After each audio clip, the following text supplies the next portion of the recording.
Hey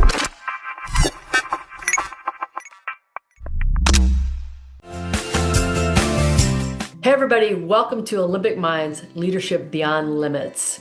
I'm your host, Sherry Winn, two-time Olympian, national championship basketball coach, CEO of the Winning Leadership Company. This is a podcast for the leader of leaders, the visionary of visionaries. It's a podcast for the leaders who want to go beyond mediocrity into mastery and beyond success into significance. This is not theory-based. This is based on heart-tested, results-proven, and grit-tested. So today, my guest is Danny. And I'm going to say, we're just teasing about how I learned his last name, which was Brassell. He's like Brassels. This is Brazil. How do you say it, Danny? Well, I always say it's spelled like Bras Cell. No, I never took any grief over that as a child, but it's pronounced Brassell, but nobody remembers that. So I have to say Bras Cell. 2 S's, 2 L's.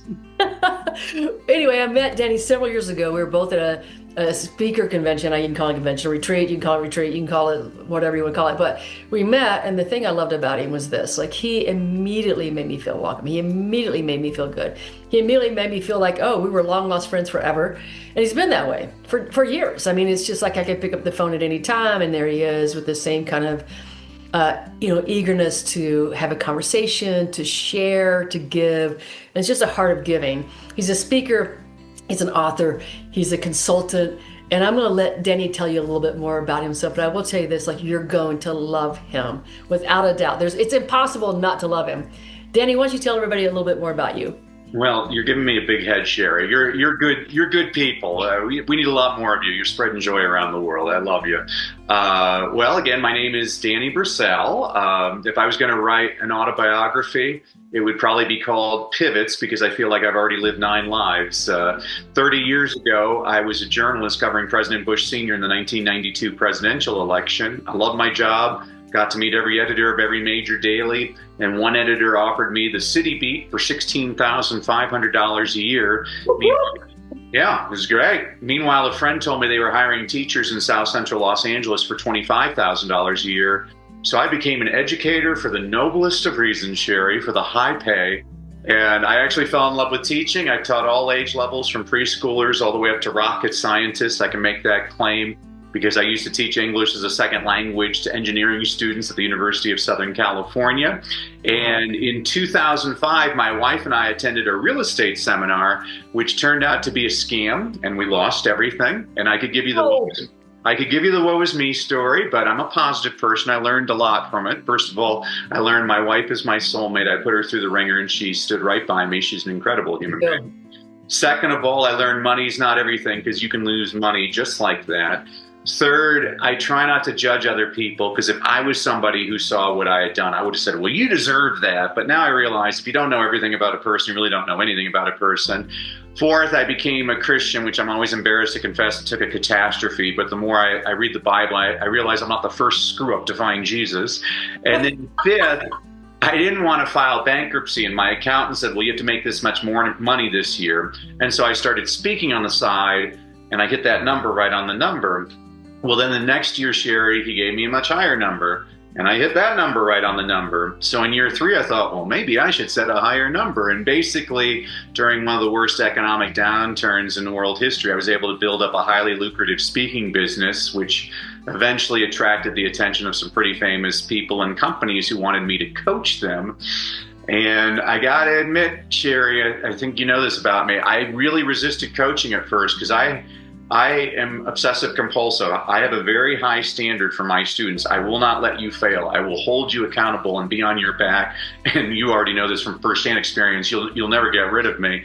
Well, now that I work primarily with entrepreneurs and executives and business owners, I find that they're highly motivated. They do the work, and it's probably been the most fulfilling thing I've ever done. So we can go down any path that you want to today, Sherry, whatever serves you and your audience the best. Well, I want to first, I didn't say this about Danny, but he has read more books than any person I know. Like, he might be reading 4 or 5 books at the same time. I mean, literally, he's got a book everywhere you look, and he's picking up a book and he's reading. So his knowledge is vast, and it's continual. Like, he's one of the people that believes in lifelong learning. So Danny, tell people about the power of reading books, because I think that people need to know how powerful that is, how that's changed your world, and how it can change their world. Well, I know plenty of people Sherry, who are readers that aren't necessarily effective leaders, but I can't point to a single effective leader in the history of the world that's not also an avid reader. And really, I read a lot for selfish reasons. I constantly want to grow and keep on learning. And you and I are storytellers, and some of the best stories come from books. I mean, I read a book a couple of weeks ago. It was actually a horrible book, but there was one little story in the book that was worth my entire time. It was about this marketer. He was going around the world trying to figure out the next big thing, and he couldn't figure out anything. So he's stuck in Chile, and he's watching these fishermen in Chile in South America, and he notices the fishermen are catching one fish, and they're throwing this other fish in this other bin, and they're eating that fish. And he's like, oh, are you eating that fish because you get paid to catch this fish? And they're like, well, yes, but also it's actually a much tastier fish. He says, well, may I try it? And they're like, sure. So he eats it. He's like, oh my gosh, this is so much better than the fish they pay you to catch. What's it called? And they're like, oh, the toothfish. He's like, the toothfish? That's the worst name I've ever... And he thinks about it. And so he introduces it to the United States and Canada. It's now the #1 selling fish in fancy restaurants here in North America. He changed the name toothfish to Chilean sea bass. Great story. This is a great story in so many different levels, right? I mean, first you're reading a book, you're like, I don't know if I want to read it, but then you found something good from it. And I think that's what a great leader does, right? You not just read, but you see people, and you can immediately like they don't have any worth, or they're not good enough, or you can choose to see their genius. Now, I'm not saying that every single person has genius, but I think that if you're a leader, you're looking for the genius first, right? You're really searching for what they have to offer versus what they're not good at. Yeah, well, and I mean, you and I both have a passion for basketball, and I mean, my favorite basketball coach besides you of all time was Coach John Wooden, who said it's the things you learn after you know it all that matter the most. And I couldn't agree more. That's why I'm constantly looking for anecdotes and stories that, you know, when we're speaking, I watch probably 10 speakers a day. And many of them are good, but they're not effective. Now, there's a difference between being a good speaker and an effective speaker. A good speaker is engaging, they have fun stories, they're interesting, but a really effective speaker, there's a point to every story. I'm trying to get you to make a decision based on this story. And that's why I'm constantly looking for stories about anything and filing them away so that if I ever need a story about loyalty, here's a whole bunch of stories about loyalty. Here's a story about a person who never quit. Here's a story about love and compassion. And by being very strategic about it, we can put together much more engaging and effective presentations. Absolutely. I think there's three things. So as a speaker, right, I would watch speakers kind of like you. I watch speakers and I'd be like, good, but like they're just not, like they're not bringing something. Or entertaining, haha, funny, but there's no point to this. Or, you know, whatever. Oh, that's very, like, tons of information, boring. So when I came up with this, what I call the 3 E's, you've got to be entertaining, which you are, like you're phenomenally entertaining. You have to be entertaining. The second thing is you're engaging, right? So you learn how to engage the audience in such a way that they're always present. So they're with you. They're not on their phones. And you're also great at that. So I learned things from you. And the third thing is you empower them, that they leave with something they can use that's effective immediately. And so I think there's a lot of speakers that do one of those. There's a lot that do 2 of those. There's very few like you, Danny, who do all 3 of them. And people come away like, you know, with laughter, they've had fun, but they're empowered. Like they've got something they take away that they can use today.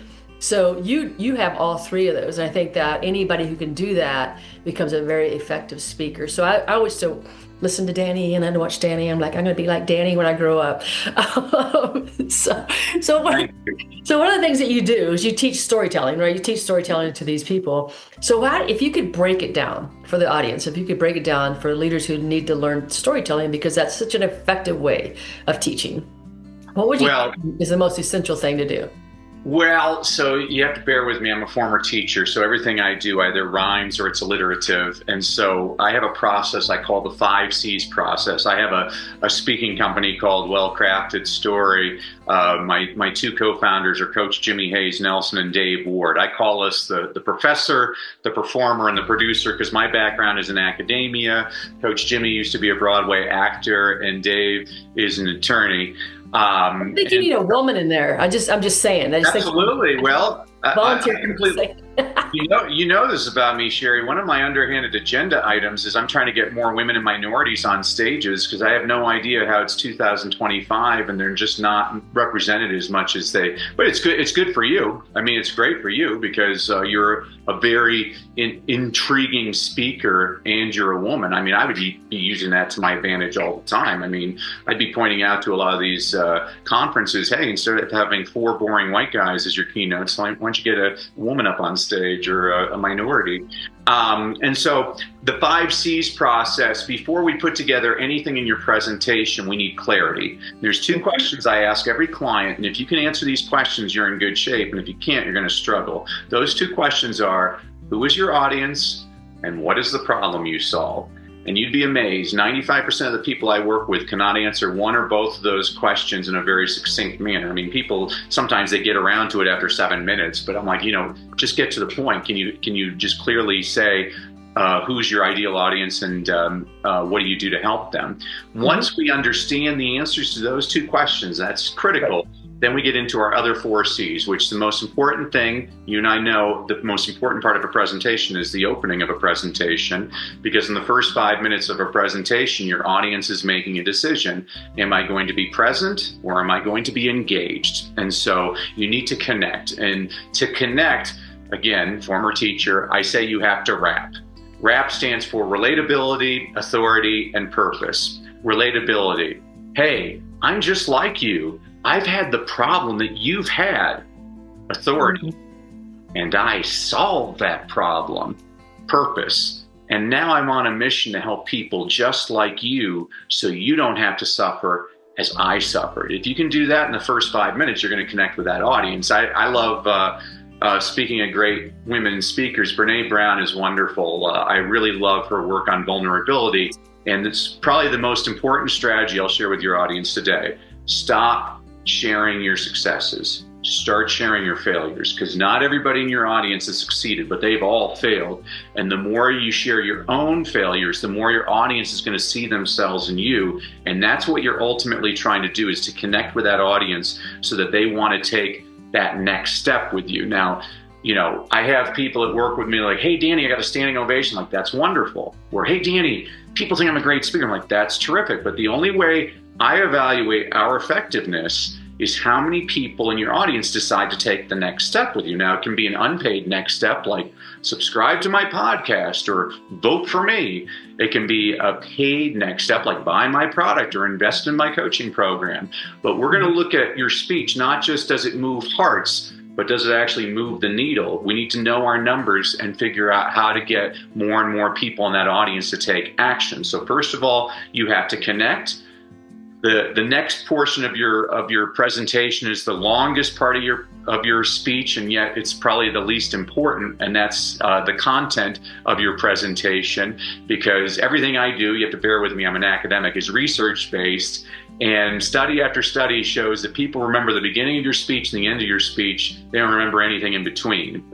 Translation, the bun's more important than the burger. They remember the opening and the close. They don't remember anything you teach them. But what they do remember is, are you helpful? And so this is where you and I are a little bit different, Sherry. We both think it's very important that whether the audience decides to do business with you or not, you have a responsibility to help them.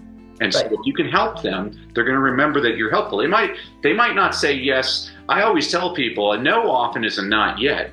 I just booked a customer who's been on my email list for 11 years. It took her 11 years to book me. I was like, wow, that was a long, but there's a lesson there. I was persistent. I kept on emailing for 11 years.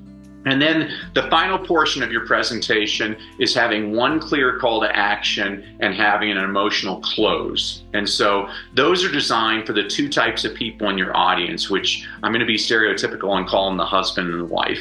And so the husband is Joe Friday. Joe Friday, he sits there in the audience with his arms crossed and he wants just the facts. How much is this going to cost? What do I got to do? How long is it going to take? And you have to be very clear in your call to action to accommodate that person to answer their questions. But if you end your presentation on your call to action, you've ignored potentially 50% of your audience, which is the wife, who I call Julia Roberts. Julia Roberts, she doesn't care what it costs. She just wants to feel good. You know, I always listen to Sherry's podcast because I feel good. I feel like she's my long lost sister. And if you can make sure to accommodate the needs of both the Joe Friday and the Julia Roberts in your audience, you're going to be much more effective as a speaker. So how do you relay this back to leaders? So, you've got leaders, and leaders speak a lot, like they do. They're going to speak to, their team, they're outside their company, they're in the community, they are, getting people interested in their product or their services. So how do you relate this to a leader, right? Because a lot of leaders don't see themselves as speakers, although they are in numerous ways. I mean, they have to be good storytellers, because if you want to sell something, even to your own team, you have to storytell, right? Because that's what people relate to. As you mentioned, a lot of people forget the content, but they rarely forget a great story. Yeah, that's the power of speaking. I always say this, that you don't have to be Christian. And I bet you non-Christians can tell you the story of the prodigal son. They know the story of David and Goliath. They know the different stories of the Bible. But I also would bet you 9 out of 10 Christians could not name the 10 commandments. And the reason is it wasn't presented as a story. It was presented as a dry PowerPoint presentation with 10 bullet points. And people don't remember bullet points, but they do remember stories. Of all people, it was Stalin who said 1 million dead is a statistic, 1 dead is a tragedy. Translation, facts tell, but stories sell. Facts inform, but stories transform. Leaders, it doesn't matter, even if you're just leading yourself, you are a leader. All of us are leading at a minimum ourselves, and we're selling all the time. We're selling ideas, we're selling ourselves. I mean, all you have to do is be a parent to realize kids are wonderful at this. Kids are very persistent, and the stories are what get them. Probably the biggest mistake I see, besides people bragging in their presentations, is they have multiple calls to action, which, again, former teacher, choices confuse and cause you to lose. So I always give the example, if you go to any major grocery store chain in America, Publix or a Kroger's or Ralph's or insert large chain here, and you try to get mustard, you go in there and there's 38 different types of mustard.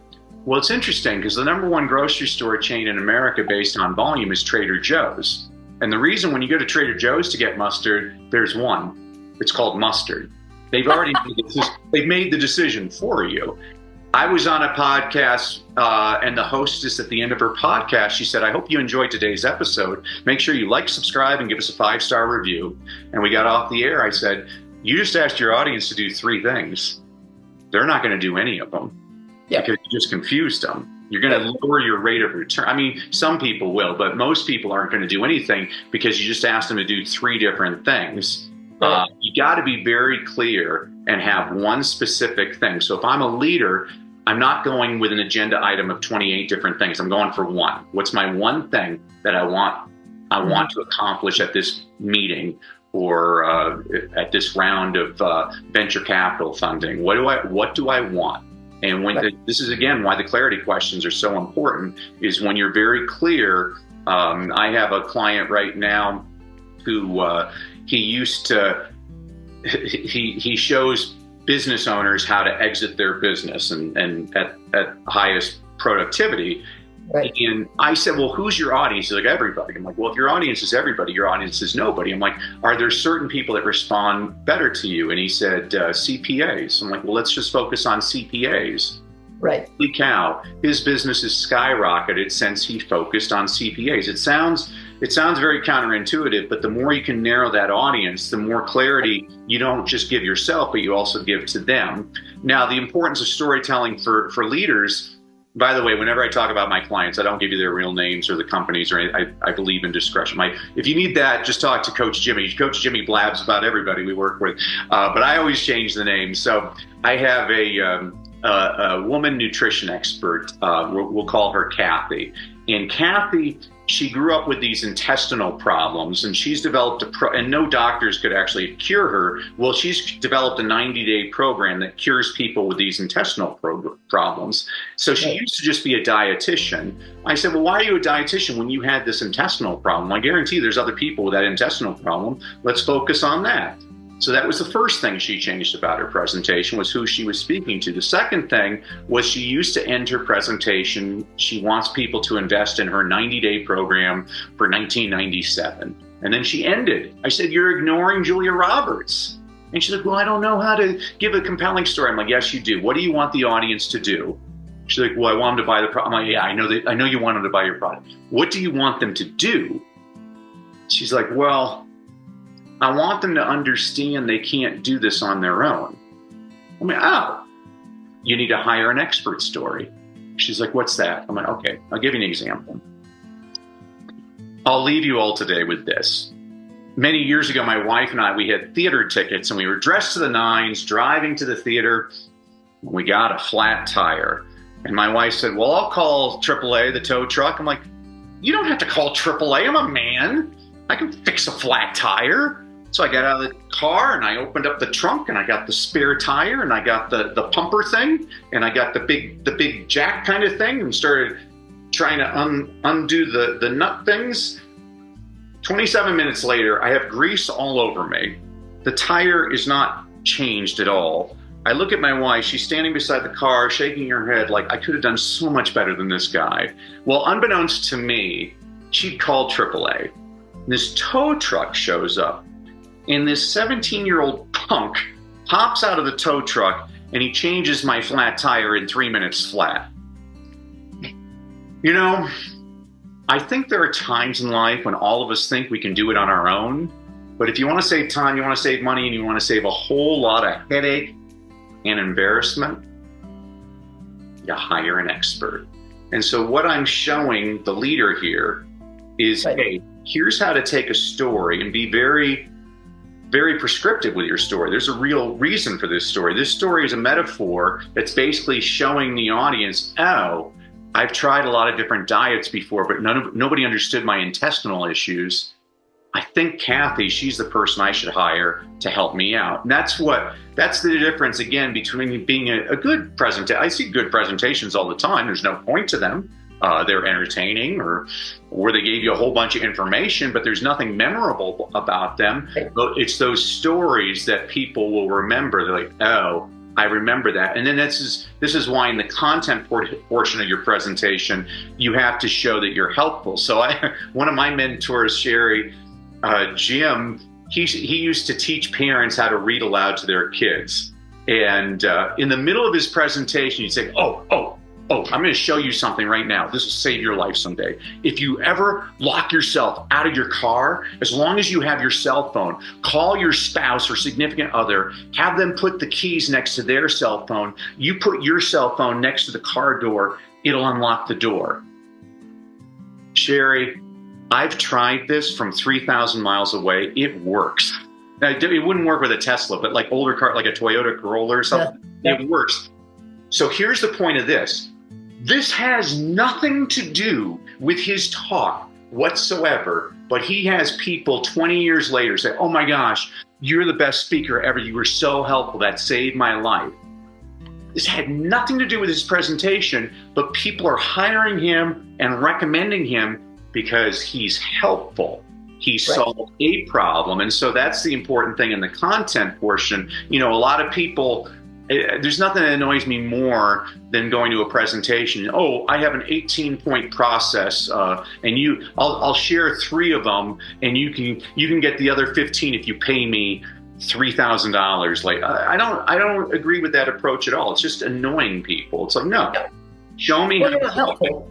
Yeah. Right. I mean, you're not a servant. You're not being helpful. It's like you fear that you don't have enough to give. And I'm like, if you have enough to give, you just keep giving. There's no stopping point because you believe that you have more to give. So I'm just wondering, I mean, one of the things that you talked about earlier is like, you were a teacher, and then you kind of started this whole thing of like speaking. So what was the mindset shift, right? You had to go, you were making, I can't remember, it was $25,000, I think you said, making that big money, because I get that, because when I first started, I was first basketball coach, assistant volleyball coach, and professor at a small school, and I was making $23,000. That was like, and you're working like 80 hours a week. So I get that. But what was it like, what do you have to shift? Like, I think this is the thing when the Olympic level leaders make a shift. Like there's something that drives the shift. There's something that you do mentally with your mindset that allows you to be bigger, stronger, better, whatever you want to call it. What was that mindset shift for you? Yeah, so you and I both understand this. I hired a coach. I did. Because I don't know what I don't know. And so economic necessity, when I had my bankruptcy thing going on, I'm like, I don't want to file for bankruptcy, so I need to make more money. So I started speaking, and I kind of just did a whole bunch of things out of instinct, and I was able to build up the speaking business that way. But once I was making a pretty good amount of money as a speaker, I'm like, gosh, I should hire a marketing coach to help me market myself better. And so, it's actually how I met you. We were in the same mastermind, and I was in a mastermind group, and so I follow my own advice. When I first started speaking, I understood my audience. Because I used to be an inner city elementary school teacher, I began by speaking to inner city elementary school teachers. But you can always expand your audience. So then I shifted to just all teachers in elementary school, and then all teachers K-12, and then it went to parents, and then to administrators. And then one of the guys in our mastermind was a very successful salesperson. He owned a company, a $100 million company, and he asked me to motivate his sales team. And I looked at him like, I don't know if I'm qualified to motivate your sales team. I've just been a teacher. And he looks at me like I was an idiot. He's like, Danny, if you can motivate inner city teenage boys to read Shakespeare, I'm pretty sure you can motivate my sales team. And he did me a tremendous favor, Sherry, because he got me expanding my point of view. I'm like, I never thought about, it's just like you as a basketball coach. Most people look at you as a basketball coach. I'm like, no, but you learned how to get disparate players to work together as a team. That's something that doesn't have to just be a basketball team. That can be a sales team. Anything. Yeah, you got people that didn't realize their own potential to believe bigger about themselves. And that's what you do as a coach to entrepreneurs, whatever, is, hey, you got to think bigger and you'll start being bigger. And so that's really the teaching point there, is when you hit a level, I mean, you look at Michael Jordan. Michael Jordan's the greatest basketball player of all time. Michael Jordan had a free throw coach.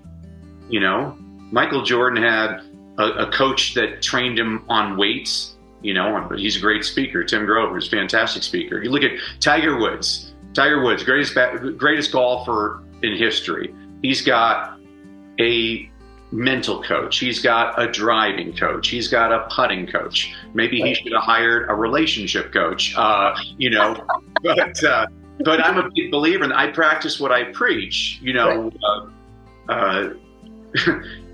December 15th, 2022, I went to Dr. Lazarus, Dr. Ethan Lazarus. I said, Doctor, you're going to bring me back from the dead. He's a nutritional coach, because people, I don't even know if you knew this about me, Sherry. I'm actually a weight loss expert. I've lost over 1,000 pounds. The problem is I gained over 1,250 pounds for a net gain of over 250 pounds. I couldn't do what I was doing, because I have a wife and 3 kids. It's one thing if I get hit by a bus, but if I die because of obesity, something that was within my control, shame on me. So I hired Dr. Lazarus. And what Dr. Lazarus did is he got me thinking differently. This is what good coaches do. He said, Dan, this isn't about losing weight. It's about gaining years.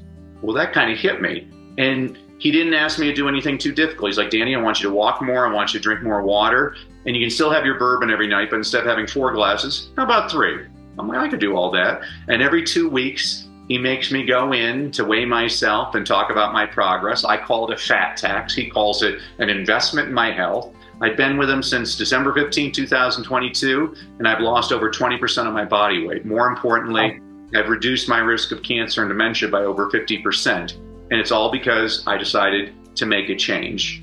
And that if there's one thing I could stress to everybody in your audience, whether they're the CEO or the person trying to figure out how do I get to that CEO chair someday, you learn, one of my mentors, Charlie Tremendous Jones, used to say, the same today as you will be in 5 years, except for 2 things: the people you meet and the books you read. So surround yourself with people that lift you up and make sure you're feeding your mind with positive things to read.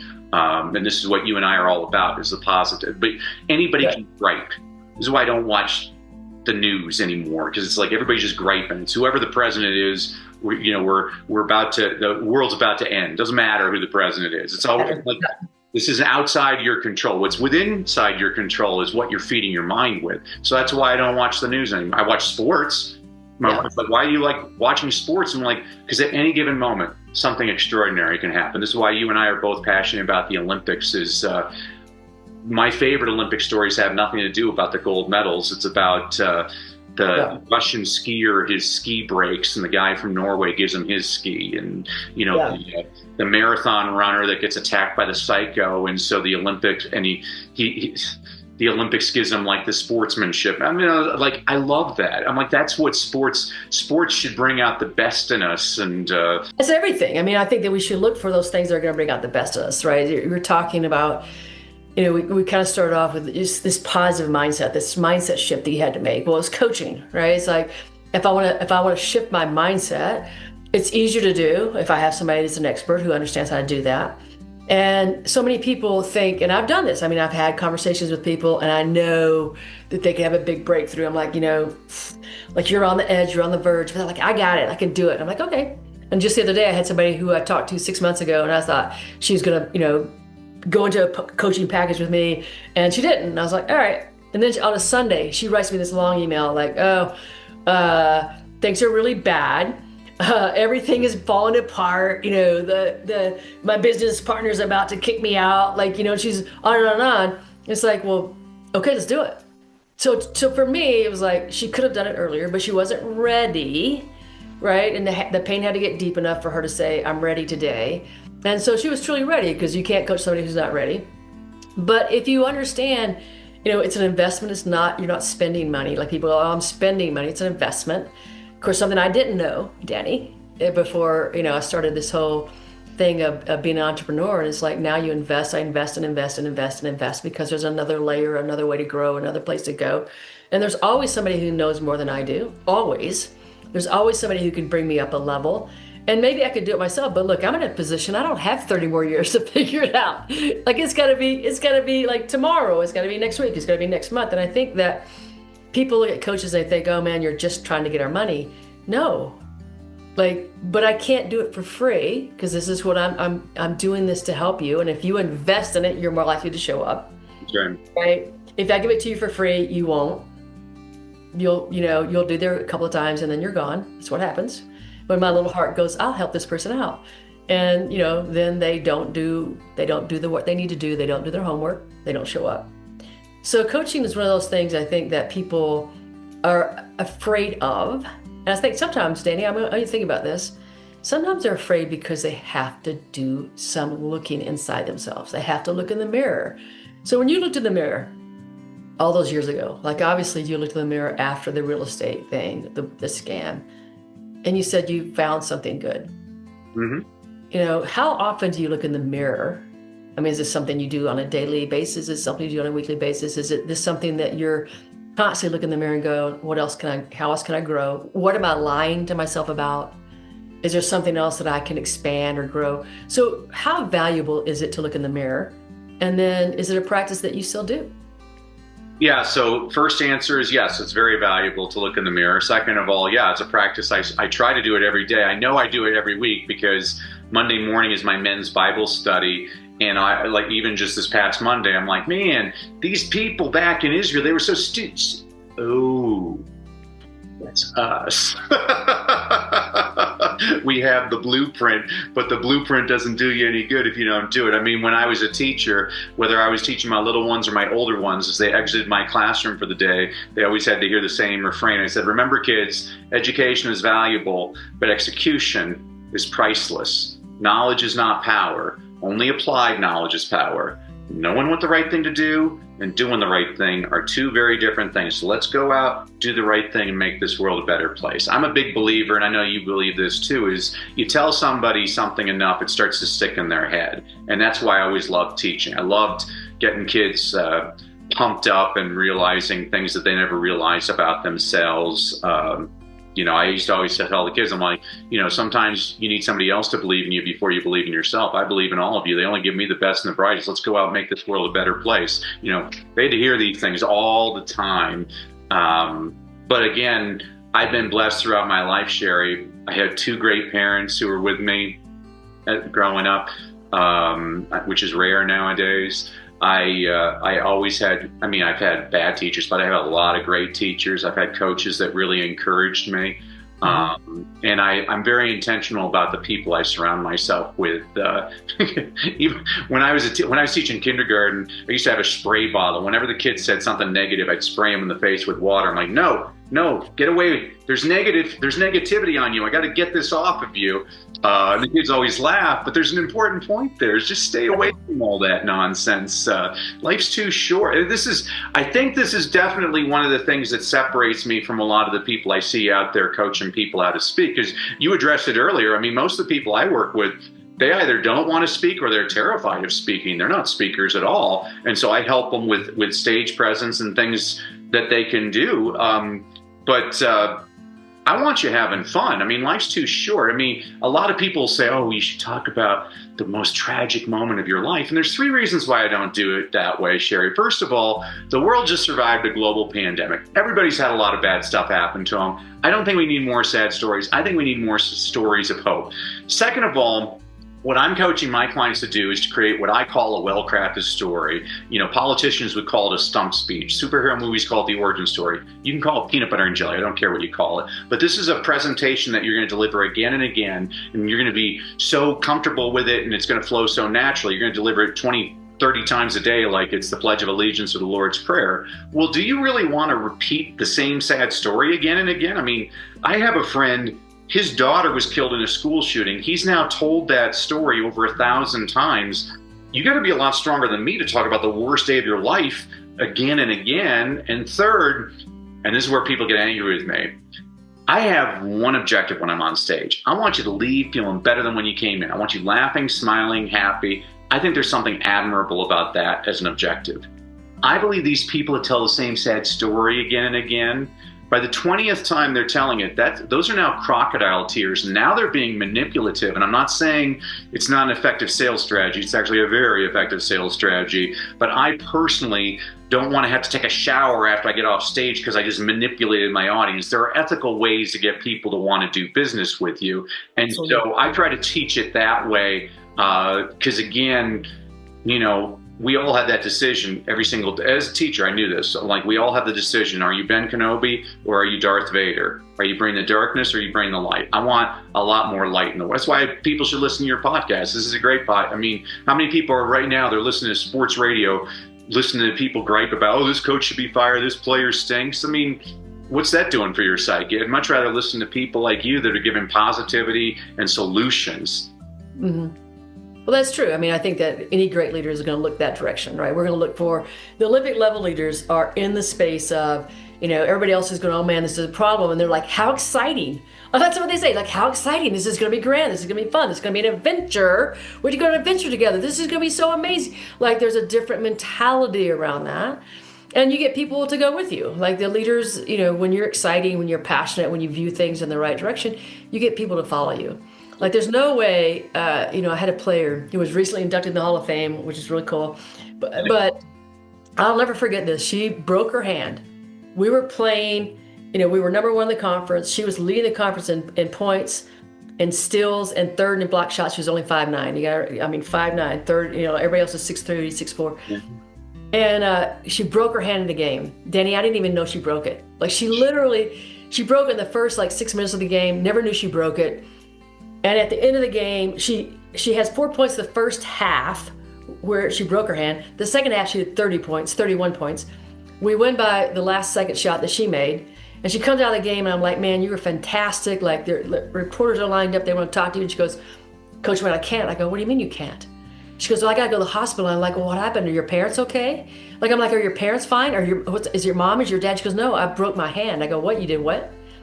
And then, so when she came back and she had broken it, she had to have surgery later. After the season was over, she had surgery. But Danny, she played in every game after that. And she wasn't as good, but she was still fantastic. You have to imagine the mentality of this player. You have to imagine how strong she was. And I think that when we look at people and you look at her talent, but you look at her mentality, we still won the conference.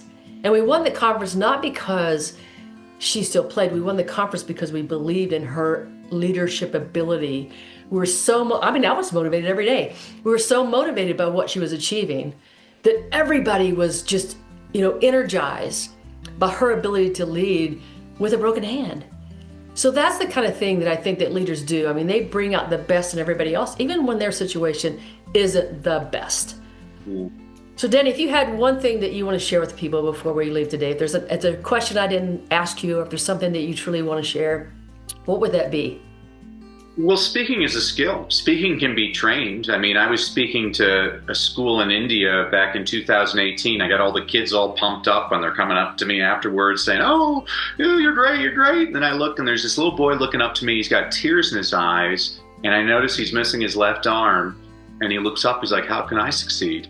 And so I crouch down, I get to his eye level. I'm like, when I was your age, I went to 18 different schools before I was 12. Everybody called me stupid because I stuttered. And eventually I went to a school and a teacher, she worked one-on-one with me and she would sing things to me. And I found I could sing them back without my stutter. It's kind of like the movie The King's Speech. And eventually I lost my stutter and I became a swan. But I looked at that little boy in the eyes and I'm like, isn't it interesting? The little boy everybody used to make fun of and call him stupid because he couldn't talk right, now gets paid ridiculous sums of money to travel the planet to do what?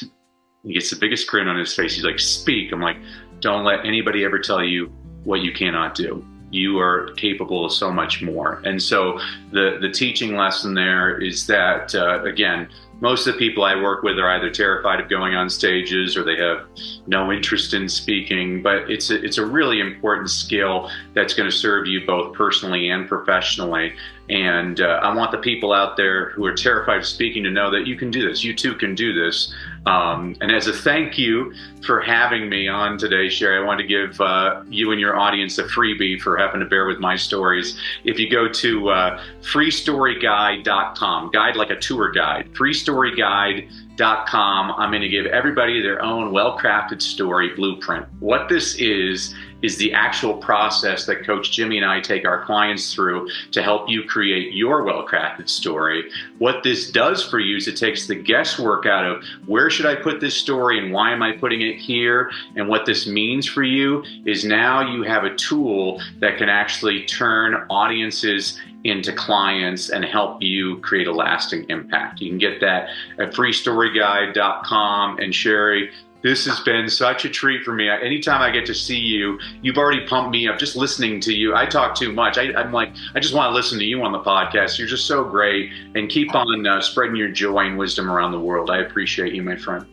Thank you. And so folks, look, I'm a speaker, I'm a writer. We kind of do the same thing, although I'm a little bit more, I'm like totally leadership. But I want to tell you something, like you're never going to be disappointed if you hire Danny. Never.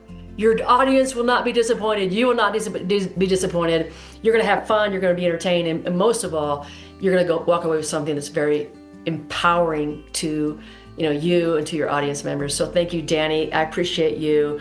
I love you so deeply. Like it's just the love I have for you and the person you are and the light you're bringing to the world is so deep. So folks, please share. You know Danny, you know me. Please share this. Let other people know about the podcast. And hey, most of all, have a winning day. Bye now.